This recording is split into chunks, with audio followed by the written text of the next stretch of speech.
Man, this is nice. This is how I remember rope drops.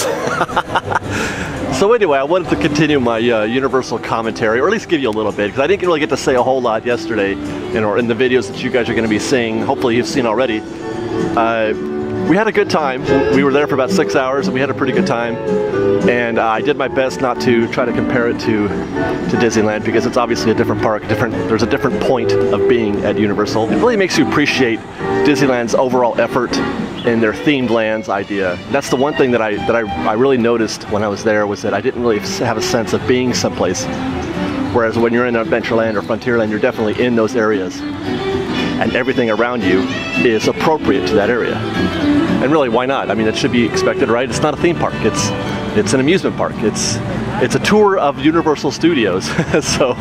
But then again, this is a company whose purpose is to sell you on the idea that you are someplace, somewhere else, seeing something else. So in that sense, it is kind of the same business that Disneyland is in. Now, the other thing I noticed, or maybe it's personal to me and maybe not to everybody else, and maybe that's why Universal is still a popular park, is they have an abundant reliance on 3D. Just about every attraction that we went on had 3D on it. Even the studio tour has a 3D section. They give you glasses for the studio tour. Heck, they gave us 3D glasses when we got our lunch at the Jurassic Park Cafe. All right, because maybe they wanted to enhance our experience of our cheeseburger. I'm just kidding, of course, but that's how it was. It was like 3D everywhere. There was 3D everywhere and water everywhere. They were squirting you everywhere you turned. Something was spraying water on you. But I do think they're trying. The addition of Hogwarts, which is already a huge success in Florida, is on its way to Universal in a couple years, and that's obviously a very immersive experience. And then you could see in the new attractions that they have that they're putting in more tactile, more physical environments into the ride, even if it's a 3D simulator. Transformers was a good example of that. So if you're a 3D guy, you'll probably love Universal. I just happen to not be a 3D guy. Okay, so I'm going to shut up now about Universal, because I'm at Disneyland and I need to enjoy this. Unfortunately, one of the focuses of today's trip is going to be showing you what's not happening at Disneyland. For example, the Haunted Mansion is closed. As of Monday, well, Monday was the last day, I believe, for the Haunted Mansion, last day of the holiday season. So it's down, the decorations are still up, and you'll see those disappear here soon. And right there, that's the Columbia. It looks more impressive with all those scaffoldings on there, doesn't it? Like, it looks bigger. But yeah, that's under a refurb today as well. And so is the actual Rivers of America. Let's see if I can get you a shot of that. They're doing something down there in the pump station. Right here. It's just a trip not to see a whole mass of people right here. This time every morning, well, every day, all day really, this would have been filled. This whole area would have been filled, wall to wall with people waiting either to meet Jack or to ride the Haunted Mansion. But it's empty.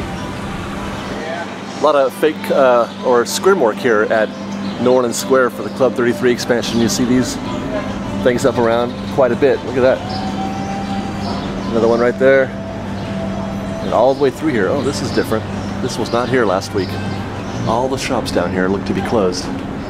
Can you believe this is once where Court of Angels used to be?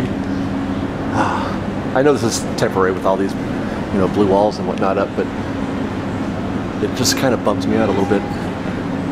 People walking through here, they're looking around trying to find a point. What is there to see? There's not much. Well, it looks like the shops are still open. You just have to find the entrance.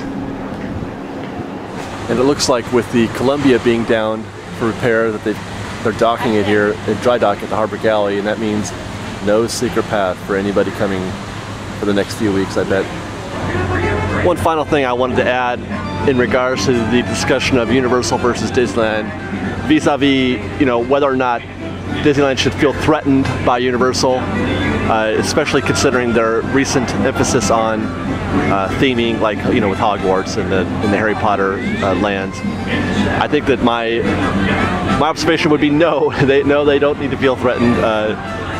My experience at Universal left me, wanting Disneyland even more, appreciating Disneyland even more.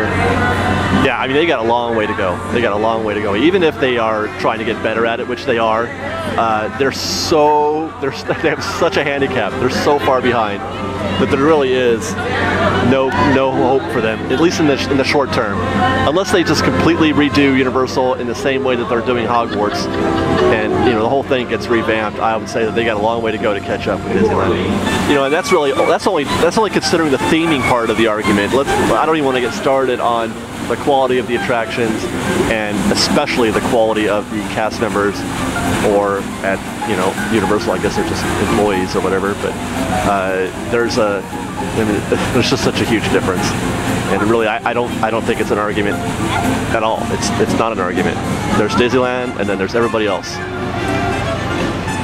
Okay, while we're here, I want to do a ride. So hold on. What should we do? Should we do A, Pirates of the Caribbean? B, the Jungle Cruise?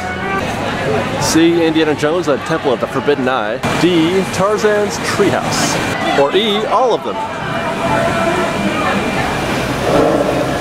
We're embarking on a steam-powered journey along the rivers of America. On our trip, we'll visit the magnificent Columbia,